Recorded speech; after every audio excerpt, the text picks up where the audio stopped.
First game of the season, how do you feel like it went? I thought we did well. Yeah, I think against what is a very good side, we'll be competing at the top end of the table. We had obviously had them watched in pre-season. I know there's a few bodies missing for them today, but I thought probably in reflection I'm a bit disappointed we took a point. We had some very good chances in the first half, and then felt second half probably they worked us out a little bit. But yeah, and all when you go through pre-season after getting promoted, playing a team that finished 5th last year, I think most people on the ground would have taken a point before the game, so pleased. Yeah, so all of these questions are from our fans. First one comes from Mark. He said, why did they lock the ball in the air to play to a shorter? Why can't they play it on the floor? Good question. Maybe you can ask the question to them, because I've exactly what we said at half time to some of them as well about our failure to put the ball in the box in the wrong places and about the quality of the pass, the final pass. Yeah, it's not something we really want to do. If you've got target men and you've got people that are going to be big and strong, yeah, you can do that. But it's exactly what we said at half time here. We didn't feel we were going to score against their back three today from an aerial cross.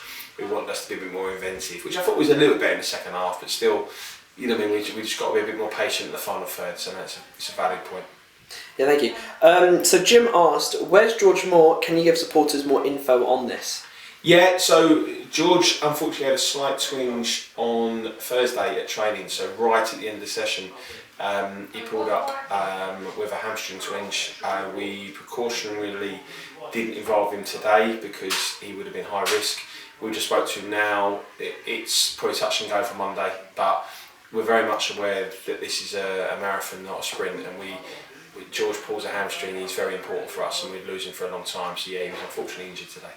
And then Rich asked, sort of following on from that, what's the plan when George Moore isn't playing?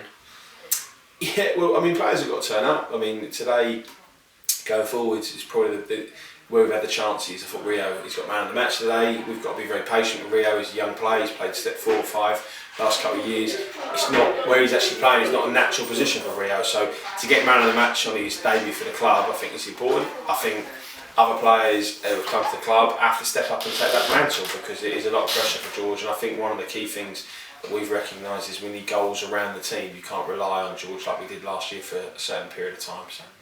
Yeah, and then Michael asked, what's the plan to tackle the lack of attacking focus point today? I don't think there was a lack of attacking focus. I said I thought we had opportunities. It broke down a little bit. I think the fairer point would be see a lack of quality in the final third.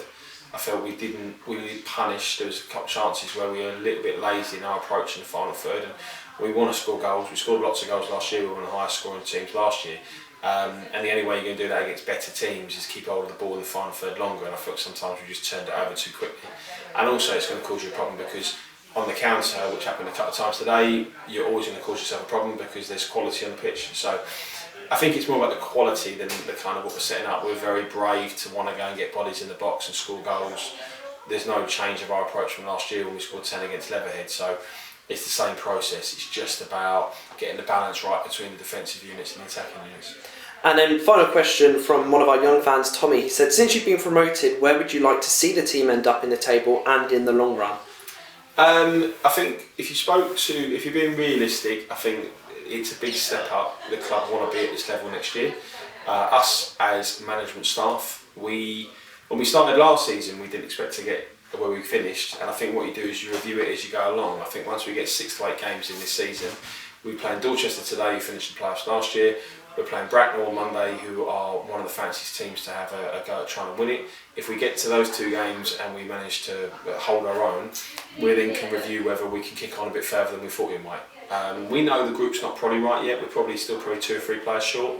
We had lots of injuries today, lots of bodies still coming back.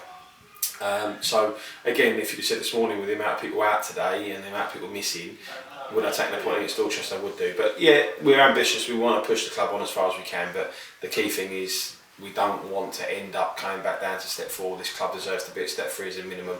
So it's our job to kind of keep us there. Perfect. And then, one final question. Of course, you've got Bracknell on Monday. What can we expect for that? Well, I mean, the key thing for you just said now that one of the non-negotiables of the club is that we go in every game to win. We're not going to Bracknell to try and draw or lose, obviously. But we want to go there and win a game, so we're set up to try and win. We've obviously got boys that are recovering from today, and it's been hot, and Bracknell will be in the same boat. They've had a tight defeat to Berkhamsted today, so they're going to be very, very much in the same position. So we need to review tomorrow, see any people who are available and see if we've got any knocks. We are blessed. We've taken a couple of new signings we brought in Thursday that are dual registered from Bedford, so we've got them available for Monday, which will give us some fresh legs in there. So we probably will mix it up a little bit and hopefully can go there and put a good performance in that today. Perfect. Thank you very much, Danny. We'll see you Monday. Cheers. Thanks a lot. Thank you for watching an Uxbridge FC video. For more content like this, make sure to like and subscribe. We're currently working hard on a new series that we can't wait to share. See you in the next one.